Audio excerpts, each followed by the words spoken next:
Listen, I remember the day. I remember that day clearly. If I had known what I know today, I would have given him room. I would have given my own bed to him. What you're talking about? I don't know, right? How could I know? I remember that day. But let me introduce myself. I'm Steve, and I have an inn in Bethlehem. Bethlehem Inn. Listen, I clearly remember that day. It was so unusual. I was looking through the window and I could clearly see the star. It's coming towards my inn. I was thinking, will it come upon me, upon my inn or what?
Luke chapter 2, verse 7. And she gave birth to her firstborn son, and she wrapped him in clothes and laid him in a manger, because there was no room for them in the inn. Unfortunately, this is the system of the world today. No room for Jesus. No room for the Prince of Peace. The world is busy with their own things. They have room for everything, but when you bring the matter of the Lord Jesus Christ, no room for Him. The door is tight shut. The moment you bring the name of the Lord Jesus, the gospel, no time for Him, no room for Him. I have many different other rooms in my life. I have a room of YouTube in my life. I have a room of partying, celebrating, and to take care of my body, so many things, and the entertainments in my life, and it is full. There is no room for Jesus Christ. And it is so called the educated people, after dumb idols. They are so called technology people, technical people. It doesn't make any sense to worshiping the idols. They were after symbolism, idols. When you bring the gospel, when you mention this calendar year is 2020, December 25th, this being 20 years approximately since Jesus is born, but yet it does not hit their mind, so stubborn. Their hearts are shut to the Lord Jesus Christ. The day is coming. The doomsday is coming. The judgment day is coming. The judge will walk to the session court. As he walks to the session courts, he will call everybody instantly. The trumpet will sound, and the dead will rise from the graves. Every day we go to the bed in the night. As we go to the bed in the night, we take out our clothes, put bedtime clothes, and get into the bed. Every night that we sleep, that is a reminder that one day we will be sleeping in the graveyard instead of the bed. And that day is very near. The judge will call every one of us and asks us, did you give room to the Jesus? Did you give all your room to the Savior? This is the question that God will ask. Underline this. Those who ever does not give room to the Lord Jesus Christ, they don't have room in heaven. Those who does not give room to the Prince of Peace, there is no room for them in heaven. To take all of us to that room, God chose one room to enter to this world. That is manger. How big is the manger? How big it is? So tiny tub. That is what God has chosen to come here so that we could enter heaven. 2 Corinthians chapter 8 verse 9 speaks about He became poor so that we become rich. He was born through Virgin Mary so that we are born of God. He took the flesh and blood for our sake so that we will be anointed with the Spirit. He was born in manger so that we will be entering into paradise. That is what God has chosen. to give room to all of us. I want to talk about that room, that manger. Few points. First point, I want to mention the prophecy about that, about his birth in Bethlehem. Micah chapter 5 verse 2. Micah chapter 5 verse 2. But as for you, Bethlehem Ephrathah, too little to be among the clans of Judah. From you one will go forth for me to be ruler in Israel. His goings forth are from long ago, from the days of eternity. O Bethlehem Ephrathah, too little among the clans of Judah. Bethlehem, from where the Lord and Savior came. Bethlehem means house of bread. John's Gospel chapter 6 verse 35 says, Jesus is the bread of life. It is so fitting to say that the bread of life came from the house of bread, which is Bethlehem. And the scripture says, too little, too small. Our Savior did not born in a big city.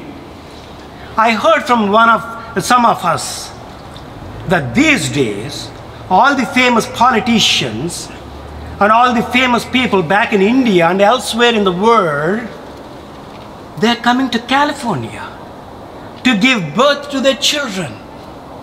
Everybody wants to be born in the best hospital. Everybody wants to be born in the best environment. But see the Lord Jesus Christ. What did he choose? What is his hospital? Stable. What is his room? Manger. Prophecy fulfilled. Second point, place. As we have heard in the skit, Bethlehem is full of people. These Roman authorities, they want to collect more taxes from people. They want to get more money. Go to your own cities and register. Everything is full. All the governor palaces are full. Councilor halls are full. Lawgiver people's houses are full. All the inns are full. But for the Savior, there is no room. Job chapter 38 verse 11 speaks about God, what he has made. God tells to Job, Job, do you know when I formed the earth? Job, I have pointed and said, this is the cornerstone. From here, everything will spread. Job, I have created the oceans. Now, you see, oceans are not coming to the Milpitas. Why? Why? God had set the limits, borders there. He locked it up. And he said, you cannot extend from there. God has blanketed the whole earth with clouds and nice weather. Job chapter 38.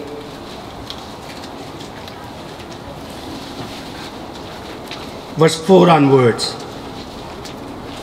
Where were you when I laid the foundation of the earth? Tell me, if you have understanding. Who set its measurements, since you know? Or who stretched the line on it? On what were its bases sunk? Or who laid its cornerstone? When the morning stars sang together and all the sons of God shouted for joy? Or who enclosed the sea with doors? When bursting forth, it went out from the womb. When I made a cloud its garment, and thick darkness its swaddling band, and I placed boundaries on it and set a bolt and doors. This is God Almighty. Every dust particle, from the dust particle unto the Milky Ways and universe, created by God and by the Lord Jesus Christ.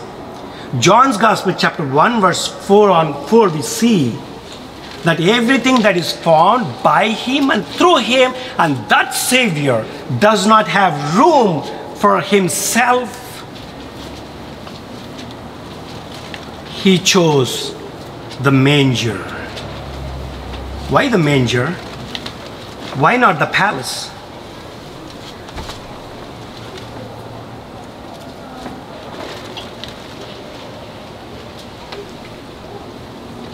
Our Lord and Savior Jesus Christ, he chose the manger. He was not born on the pallet of gold, neither on the palace, but he chose the manger. What is the reason? Anybody can be approachable to the manger. If you want to go to the king's throne, you need appointment. You cannot directly walk.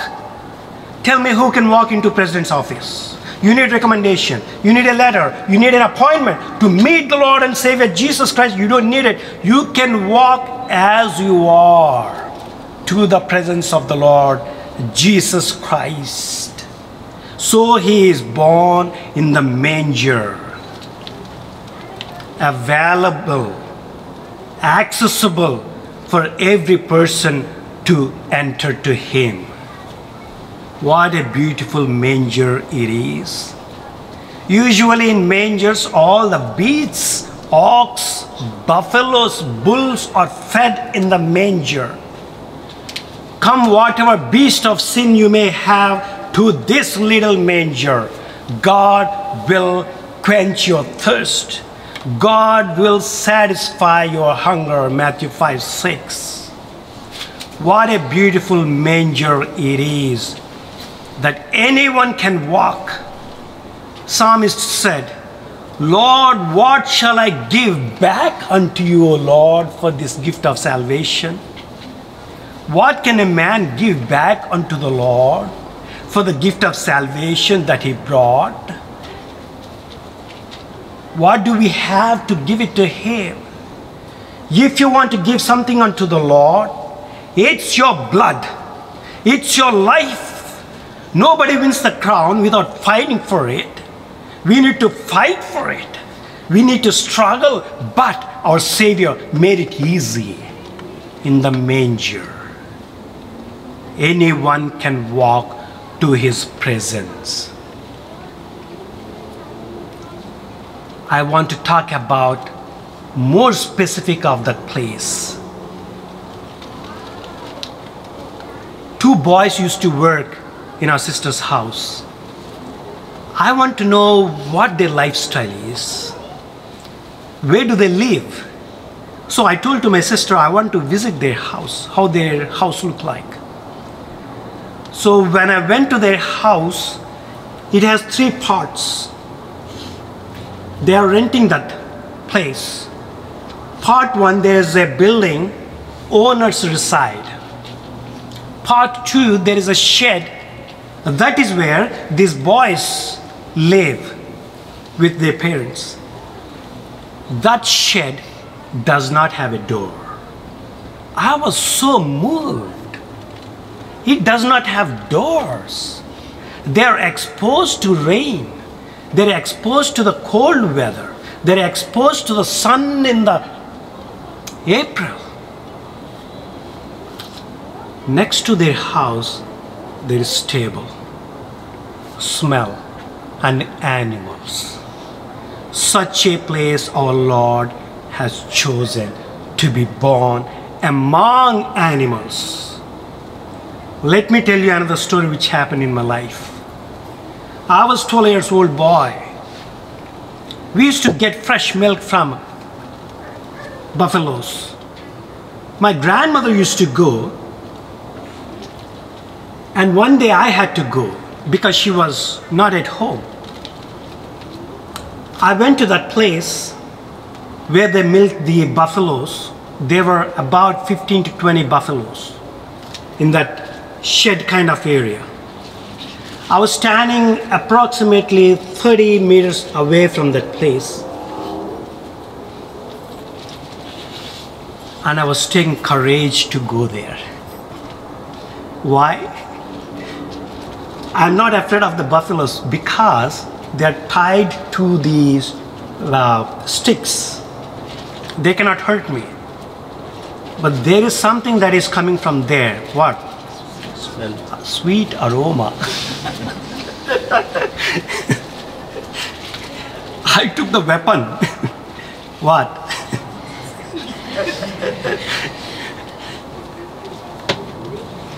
At once I took breath. Hold, run. That time, she was not making it the first buffalo, 15th buffalo there. I had to run there. Ramlama, milk, milk, milk. Undu babu andundi. Enti undedi give me, tondaraga iyi. మొత్తానికి తీసుకుని అక్కడి నుంచి పరుగు. Tell me, do you lay your son there? Do you put your baby there? No. No. That is the most humblest place that God chose to be born in that small palace which is called muddy manger. What a Savior we have. He was born among the animals. He was crucified among the thieves, between the thieves. Our Lord. His life was not easy. Sufferings. That's the next point I want to bring. He suffered as long as he was on the earth. Not only at his birth, even on the death on the cross we see the suffering. That's his lifestyle. When Jesus was born, it is a muddy place. Jesus was born to a poor mother. He knows how a poverty is, how the needs of the poor people is. He clearly understands. As he was growing, the details are not given, but his father is a carpenter. So we understand, according to that culture, the children picks up their father's business. So he must have worked as a carpenter. He must be knowing the body pain.